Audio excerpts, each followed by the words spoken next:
kweli. Na mpenzi msikilizaji na mtazamaji wa MWK, karibu moja kwa moja katika habari zetu, na tujielekeza moja kwa moja huko mkoani Kivu Kaskazini, ambako kundi la wanajeshi la AFC M23 linaloungwa mkono na Rwanda limetangaza kuajiri rasmi mahakimu wapya 378 mashariki mwa Jamhuri ya Kidemokrasia ya Kongo. Hata hivyo, mpango huu unalenga kuanzisha mfumo sambamba wa mahakama katika maeneo ya Kivu Kaskazini yaliyo chini ya udhibiti wake. Kulingana na kundi hili la waasi, mahakimu hawa waliunganishwa kufuatia mchakato wa uteuzi ambao matokeo yake yalichapishwa siku ya Jumatatu jioni huko Goma.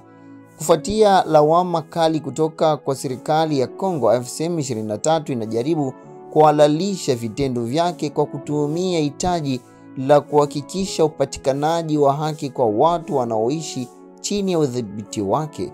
Kwa mujibu wa katiba, inasema watu hawawezi kunyimwa ufikiaji wa haki, ametangaza Eli Mutela, mwandishi wa tume ya marekebisho ya haki ya AFC M23.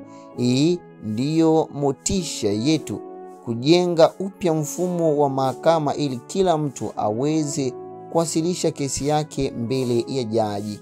Kampeni ya kuajiri watu wengi ni sehemu ya shughuli za tume ya kurejesha haki CRG, taasisi iliyoundwa na waasi miezi kadhaa iliyopita.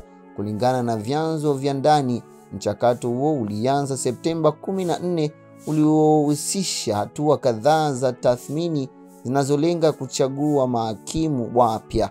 Hata hivyo, baadhi ya wanasheria sasa wanasema wanataka kutekeleza kikamilifu majukumu yao katika maeneo yanayodhibitiwa na M23. Hii ni MWK, endelea kuwa nasi. Kweli.